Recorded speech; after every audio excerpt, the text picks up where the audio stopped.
Good afternoon. It is 3 PM on Thursday the 8th of April 2021. My name is Aaron Hunt, a partner here at Stace Hammond, and I head up the Migration Partners team. As always, this is not legal advice, this is just our commentary on immigration here in New Zealand. If you want legal advice, definitely get in contact with us.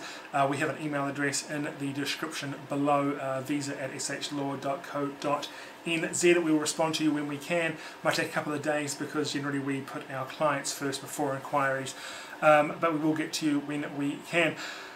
Three big bits of news today. I'm sure there's the one thing you're all here to hear about. We will come to that in a moment. Firstly, of course, the Australian bubble, the bubble with Australia, is opening up on April the 19th.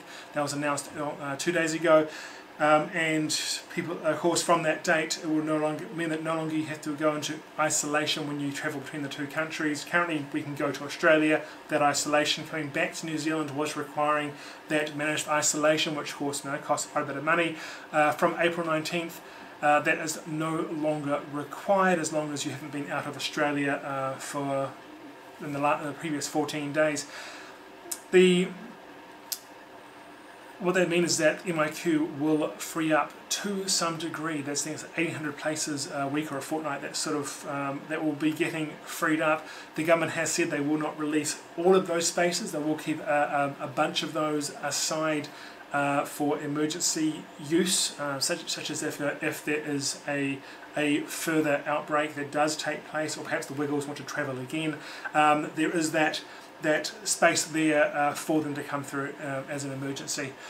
Now, the second big thing to mention was there was an amazing protest outside the government test on Tuesday, on the 6th. There was a protest by a migrant couple group. We will do a link to a speech provided by the amazing Erica Stanford MP, who spoke about what took place at the protest, who she spoke to. It was great to see the National Party there, that's the opposition party here in New Zealand. The Green Party were there, fantastic. Thank you to the Green Party for being there, and to ACT Party for being there as well. The government was not there, despite having claiming to have this amazing multicultural, migrant-heavy sort of people involved in that Labour government party.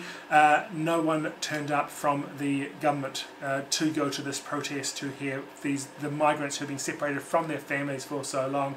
So great to see the other government parties all there, hearing, speaking, and then going to Parliament and speaking in Parliament about the plight of the migrants that you are all going through, and this is just so heartbreaking to hear.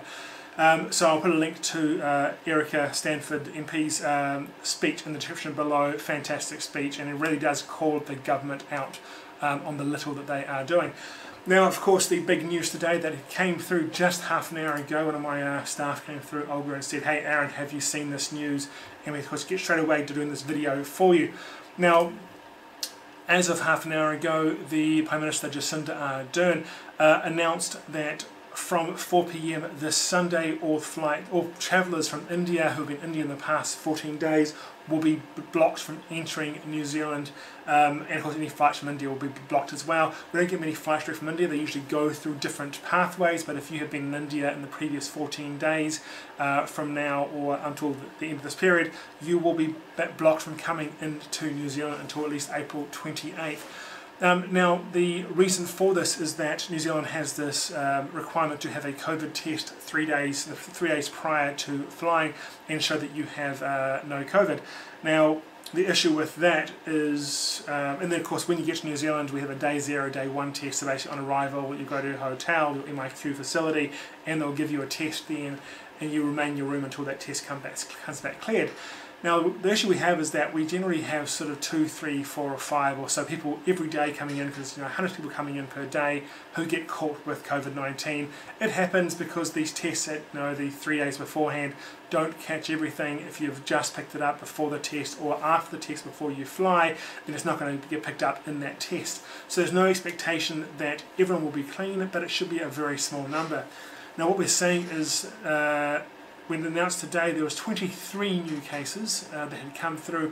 Of that 23, 17 had come from India. Now what that shows, of course, is India is getting hit rather hard by COVID-19 still, unfortunately, but also that people who are coming to New Zealand, not everyone, but some of the people from New Zealand who have waited months for their MIQ spot, may have gone and got a fraudulent document when it comes to the COVID-19 test. There is no one sort of set system, there is no unfakeable documentation, so to keep themselves from having to miss this, this months booked out in advance flight to New Zealand, which could have been months in the planning, they get a fake test and come here with COVID-19. Now to give you a bit more perspective again, there is that from the 1st of March till the 7th of April, there has been 146 cases of people coming to New Zealand with COVID-19. Of that 146, 94 have come from India, 14 from Europe, and then a few from America and a few other places. So it does show that India really is the main spot of people coming to New Zealand with COVID-19 are coming from India, and unfortunately some of that will be people who have had fake documentation, and they have now sort of ruined it for everybody else. So from this Sunday 4 PM until the 28th of April, a Wednesday, any people who have been in India in the last 14 days will not be allowed into New Zealand. Most likely you will be stopped from boarding a flight perhaps in India, but definitely be blocked from boarding a flight in the UAE, Singapore and Qatar, which is where most flights from people from India come to New Zealand from.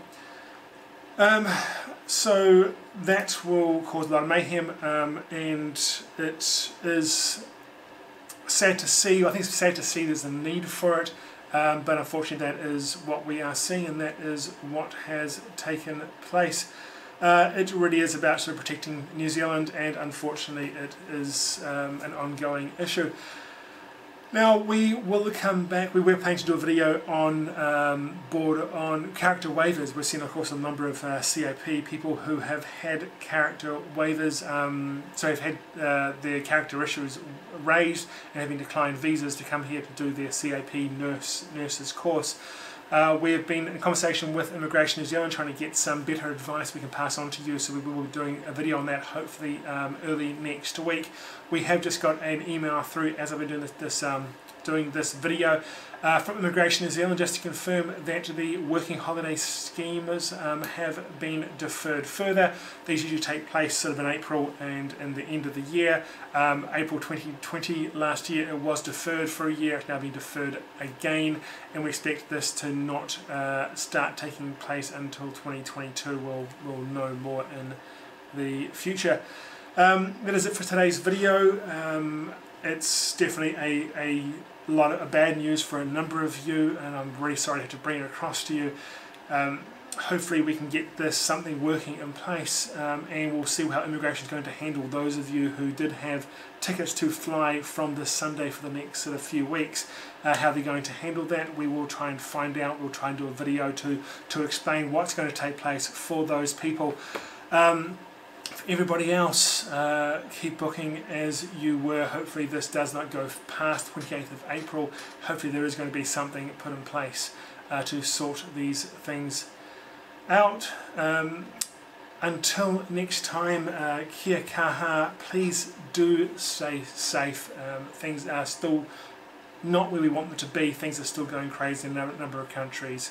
So look after yourself, look after your family, kia kaha, and we will be back with you next week.